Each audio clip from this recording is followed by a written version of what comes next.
Alright, what up, y'all? I wanted to do a video about the Elliot Rodger, this tragedy, the shooting that happened over the weekend in Santa Barbara.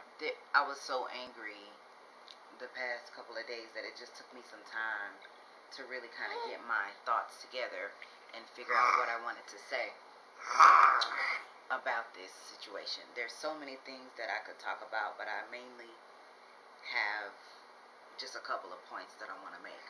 This situation keeps happening, and a lot of the time it's these white kids doing it. A lot of times they are rich, maybe well-to-do, come from the suburbs, maybe a little introverted, maybe don't have a lot of friends, maybe were bullied. I don't understand why there has not been a profile created for these types of things. Why are these kids not being profiled? Black people and brown people are profiled all the time, every day. And that is America's main idea of what violence or violent tendencies are. It's black people and brown people. Now, this stuff is happening all the time now. This ain't something that, was only happening like once a year or once every few years. This is something that's happening on a consistent basis. These shootings and a couple of weeks ago there was like a stabbing, and that was here in Texas, I believe. There's just like these white boys there is a profile for these people doing these mass killings. When you taking out 10, 20 people a pop, this is terrorism to me. I mean, I know it's not the political definition of terrorism, but there needs to be a way to profile and confront and start to prevent some of these killings from happening, because this is absolutely ridiculous. It's absolutely ridiculous. It's such a tragedy. And if this would have been a black boy making this video that he made, and I'm sure some of you have seen it, it was taken down from YouTube.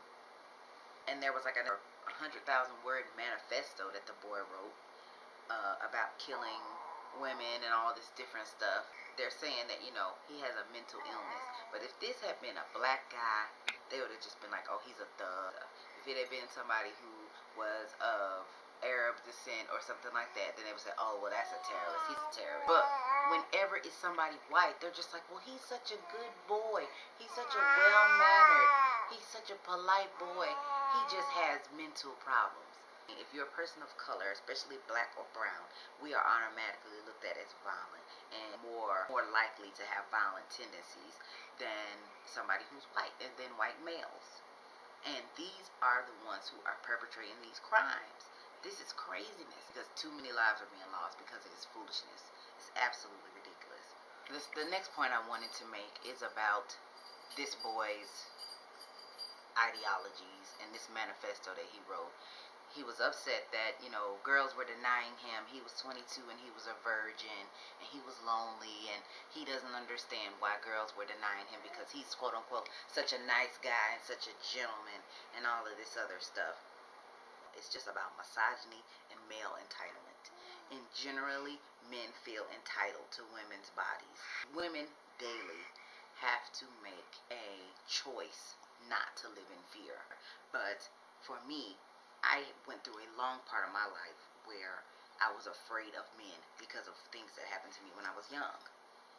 And it even affected my marriage. When I first got married, I didn't like to kiss my husband, because as a child I was molested and I was kissed in the mouth when I was 5 years old. And that's something that still had affected me. Once I got married, it was just like I couldn't do it without feeling afraid or feeling some kind of panic in the back of my mind. And I was molested when I was a young girl, and also when I was in my teens. And it was by people who were trusted, people that were close to the family. These are things that happened, and it affected the way that I have dealt with men my whole life. And any older men, I've always had a sense of fear around them, or uncertainty.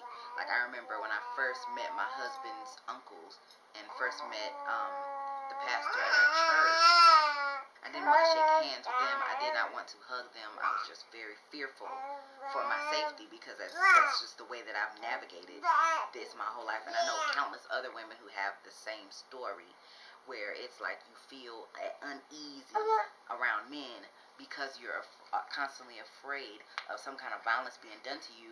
And this boy's manifesto came out, and there's actually men on there that's like, well, I can kind of understand why he would say that because girls don't like me either. You know what?